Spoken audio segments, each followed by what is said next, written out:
Hi friends. So it has been 7 months into my Instagram journey and I have grown from 390 followers to just over 100,000 followers. And I wanted to make this longer video to quickly recap all of my experiences and some of the things I learned along the way and what are my plans going forward. I don't have any script for this. I don't have anything special laid out for it. I'm just going to be talking to camera. So if this is something that you might find boring, you don't have to keep watching forward, but if you want to hear about my experience with my social media content journey, then feel free to stick around. Maybe you'll learn something, and then obviously you can always share your thoughts in the comments below because I'm still trying to figure out how to do YouTube content. I want to make sure that I'm getting as much feedback as I can. I did already try recording this once, and I found out that I talk way too much on tangents. So we're going to redo this. And I'm going to try and keep it short and sweet to the point so that way I'm not completely boring you. But give a quick recap. If you don't know what I do, I will put my Instagram on screen and I will be linking some videos in the description below that you can go watch because I will be talking about them and I will be giving my own in-depth analysis on what I think made those videos go viral. Because I do have a couple videos that went viral that has attributed to my massive growth on social media. But primarily what I do is I go out and I take photos with my Sony a7 IV, which is actually what I'm filming on right now, so I can't show it to you. But for the first 6 years that I was doing photography, I was using my Nikon D3400, which is why I still have it. I don't ever want to get rid of this. This is kind of like my sentimental value. I started posting POV content earlier than I actually did. I dabbled in it a little bit because when I got my GoPro, it was actually back in late 2022 when I went on my honeymoon with my wife. And that was the same time when I discovered Ben Hargreaves, also known as Life Through Optics. Then in March of 23, I put this on my Nikon, tried to do a little bit of POV style, but I wasn't talking to camera because primarily this was used to document my hiking and adventures in Utah on my honeymoon. It wasn't primarily for this. But when I did that a little bit in March of 23, I actually kind of enjoyed it, but I wasn't really talking at all in it. It was just more of like like trending audio and stuff like that. So we're gonna fast forward then to when I actually got this camera, the Sony a7 IV. I wanted to own a full frame camera for a few years, and I originally was going to buy the a7 III. But once the 4 was announced, I just waited to be able to afford it. And when I bought the camera, I decided that I should just document my experience with it because going from a crop sensor DSLR to full frame mirrorless camera, I was pretty much resetting all my experience back to zero. I mean, the first 6 years of me being a photographer, I don't count as like, I mean, it's good experience, but it's not making me any better than the next person because I do this as a hobby. I don't do it as a profession. If I was a professional photographer for 6 years, it'd be a different story. So I don't see myself as like this subject matter expert on photography. I mean, there's things I've learned and I share it with people and that's pretty much it. And then that's what this was for, was I just really want to document my journey, document my process, and people just started following me. I mean, that's just how it goes. And so I was originally posting once a day. I was only posting 1 reel per day, not showing my work, like actually showing my photos, which looking back seems kind of silly. But then Ben gave me the really nice advice of actually posting my photos. And so I switched to 2 times a day, just a couple weeks into my journey. And from there, I was doing pretty well. I was growing. It was very slow, but it was positive growth, which is one of the biggest things that people don't seem to understand or seem to want to understand is that it does take time. And so in October, I was seeing a little bit less growth. It was still positive, but it was like starting to flatten out. My organic reach wasn't doing very well. And I just kind of felt like, well, maybe this was it. Like maybe this was the end of the run. But what I did really enjoy doing was actually documenting the process and posting the videos because when I originally started it, I had no idea if I was going to enjoy it. And after doing it for a couple months, I was actually really enjoying it. So I kept doing it. I went to the Indianapolis 8-hour endurance race here in Indianapolis. And I documented the 2 days I went out of the 3. And I had a ton of video, ton of photos, and I had a really awesome conversation with a local photographer there, which was the first viral video. I won't go too much into detail on what the video was about. I'll just link it in the description below, so that way we can kind of save time here. But essentially, the person recognized me from one of my TikTok videos because I do cross-post across all the platforms. They did recognize me. But at the time, on Instagram, I had, I think, 2,300 followers. And then on TikTok, I think I had less than 200. So I was kind of surprised. But it really meant a lot to me to be recognized in public, which is why that video did so well. When I posted that video, it was 2 days before my birthday. And I had this kind of like internal goal of mine to hit 5,000 followers by my 30th birthday. And I was at like 4,200 when I posted that video, but then it gained so much traction that when I woke up on my birthday, I had 5,200 followers. So that was pretty cool. And I'll post a video in the link below so that way you can go watch it, because over time it gained a lot of traction. I gained over 20,000 followers from that video. Within the first week, I went from 4,200 to over 11,000 followers. So it's pretty insane about, the growth. And there's a key component in that I'll talk about here soon when I do talk about my actual most recent viral video.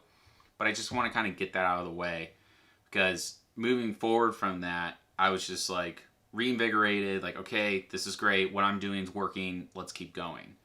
And just to kind of give you an idea of what kind of content it is that I create, it's nothing super special. I am nobody special. I am not a professional. I just go out and I document my process, and other people seem to enjoy it. Other people learn from it.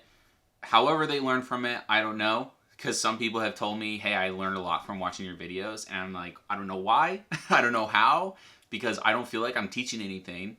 I'm showing you what I'm doing.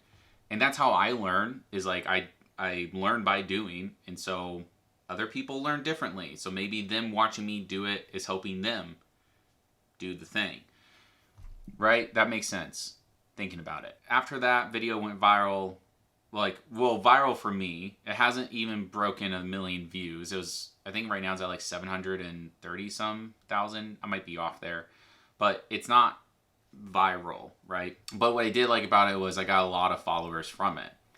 And so I just keep going.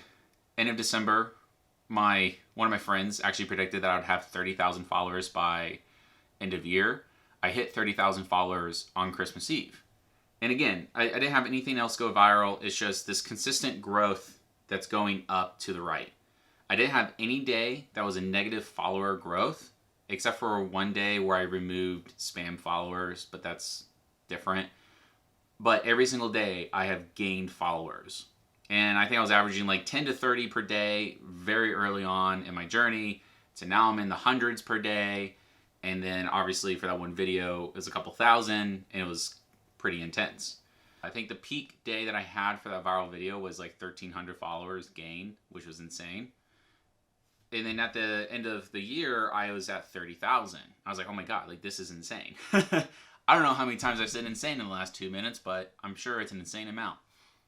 Anyways, during the winter, everything shuts down as far as like car events. There's nothing going on. I can take my own car out and take photos of it like I have done in the past. But then I actually started reposting old content, because at this point I had a lot more followers and they didn't see all my earliest work. So me reposting it, there's a likely chance that nobody has seen it before and it's not going to hurt anything. And so I heavily relied on reposting old content, with the exception of I was revamping it, getting up to current editing standards that I had, and making tweaks here and there. Maybe I use different clips. Maybe I don't use my audio. Maybe I just use trending audio, something like that, right? That is one of the strategies that I have used to kind of like bridge that gap between car season to car season. And it seemed to work okay. I wasn't doing a whole lot of growth during the holidays because social media just doesn't care about the creators during the holidays. So unless you have a massive following, you're not going to see a lot of growth. And so really it's just persistence and just getting through it. Now fast forward to February, I was at 35,000 followers. So I slowly gained 5,000 followers in a couple months. I went to a car event at a local conservancy and I almost didn't go. But when I went, it was just like practice for me. Like, hey, car season's coming soon. I might as well go out, make some, new content, take some new photos, start posting that stuff, just kind of like getting my warm up in. And I had multiple conversations with multiple people there, but one conversation in particular is what gave me this next viral video. I'll link it in the description again. I'll probably be showing it up on screen too, so that way you have kind of like a visual of what it looks like.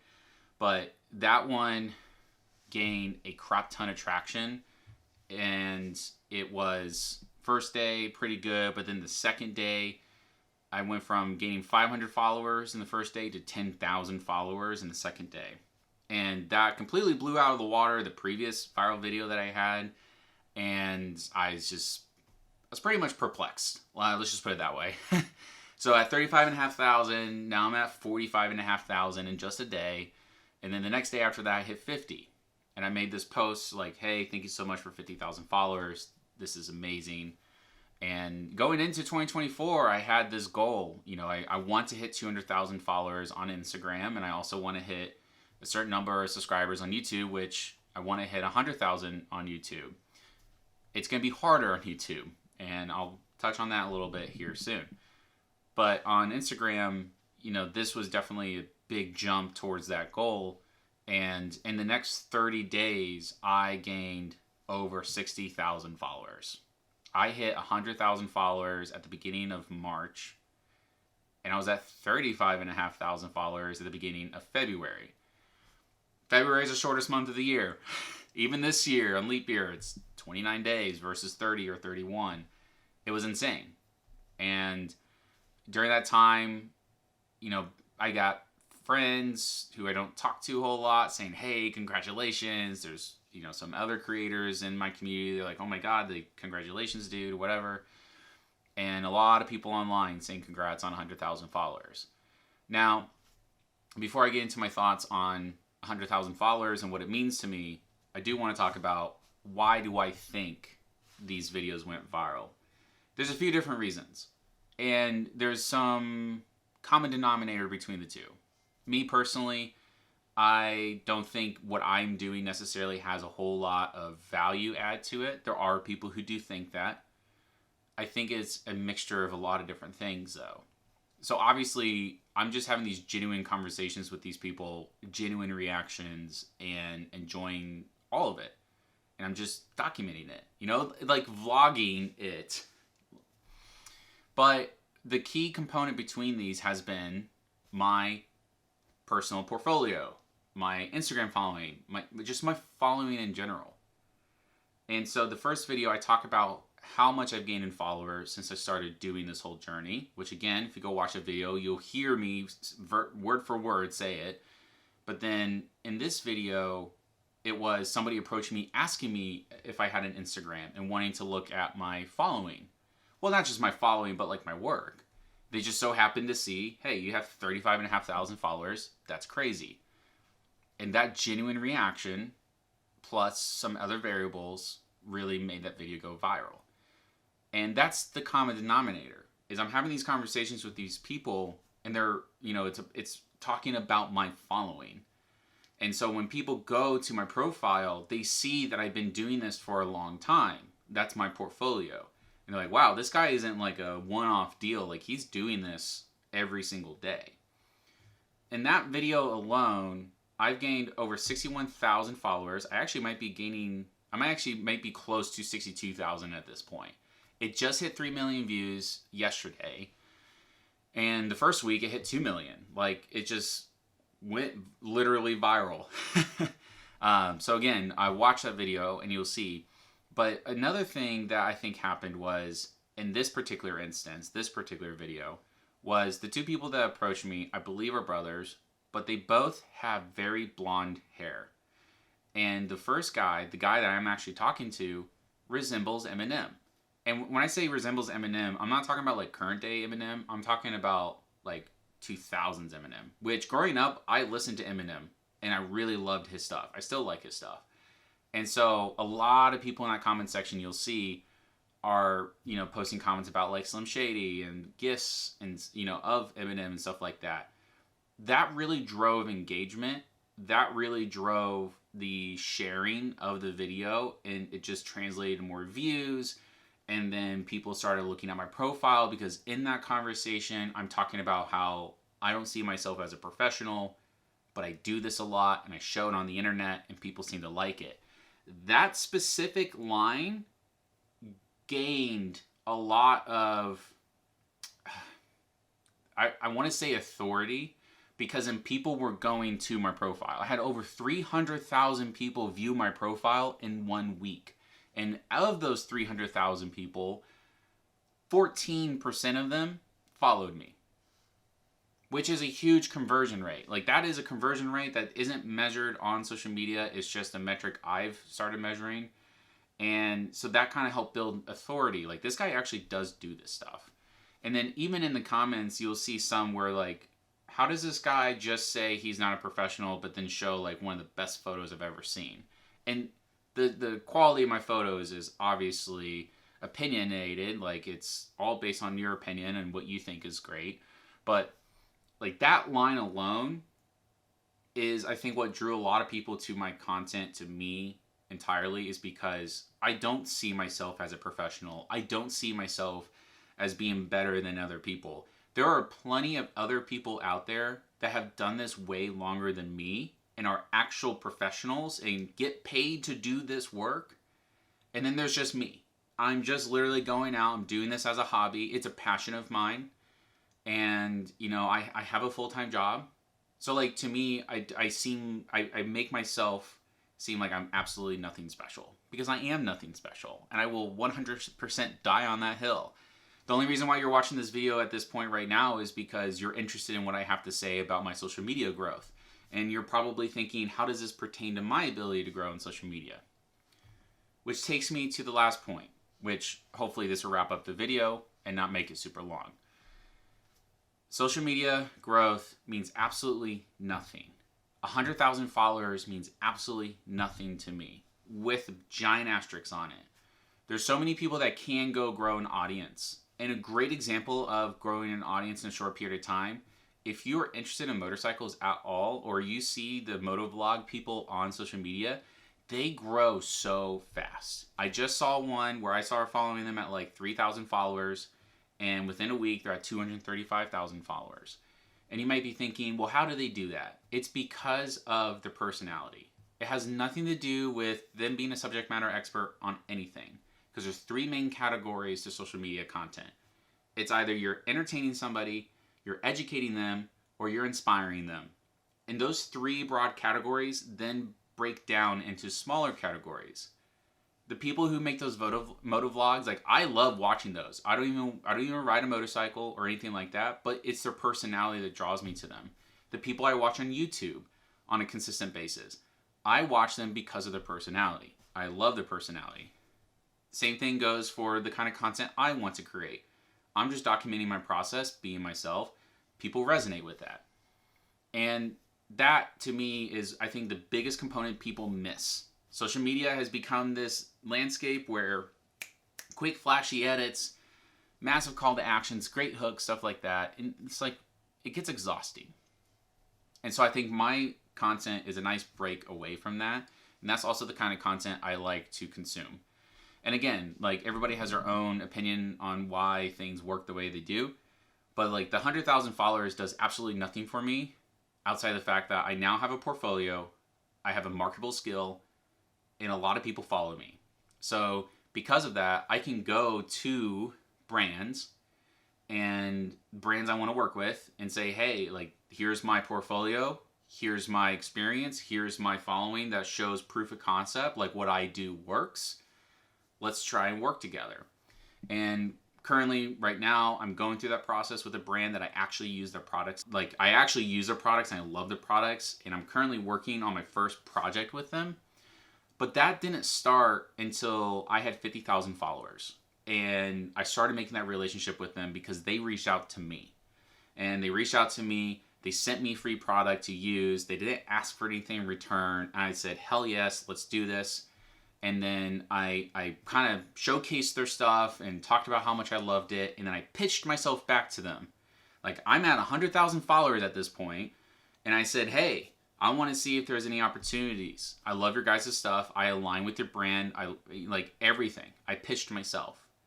That has now opened a door that I'm currently walking through. And so the 100,000 followers as a metric is just a metric. It is just a vanity metric. It means absolutely nothing. I am thankful for it because now I can use that as leverage to go and do the things I want to do. Now, where does that lead me to next? What it leads me to next, I want to do more stuff on YouTube. I just cracked 1,000 subscribers within the last couple days, but again, it's primarily driven by my short form content. I do want to do more long form content. This is something that I've wanted to do for a very long time. I have very old videos on here that you can still see, but I'm trying to figure out what it is that I'm going to be doing here. And I want to grow this channel because this is more of a long game. This has more benefit to me monetarily than Instagram does, because Instagram doesn't pay their creators. And yeah, so that's kind of where I'm at right now. I have a lot of goals this year, and I would just love to hear your thoughts in the comments below. I know I kind of blazed through a lot of this, but we're already over 22 minutes on this video, and I don't want to bore you guys any longer. But, you know, 100,000 followers is awesome. I did celebrate it with my wife because, you know, she pretty much told me that I should and should take it seriously, and I do. But there's just so much more to it, and I'm continuing to go out, strap this thing to my head, take photos of cars, and have fun doing it. And that's it. That's all I really want to do. There are business adventures I want to take on the back end and build and eventually allow me to leave my job. That's another big goal of mine. But I can't do that unless I actually take that and leverage it. So the 100,000 followers I have on Instagram, the 1,000 starting right now on YouTube that I have, nothing means anything unless you use it, right? So that's it. That was a lot of rambling, but if you watch it this long, please leave me a comment down below and let me know your thoughts about anything that it is I talked about. If you want to know more information about any particular item, also just let me know, because again, I don't know what it is I'm going to be doing on here. I've said that plenty of times in my previous videos. So thank you so much for watching. If you want to see more stuff like this in the future or want to follow my YouTube journey now, then just feel free to subscribe. It's free, and if you don't like me next week, you can just unsubscribe. And I don't care. You can do whatever you want. So, see you later.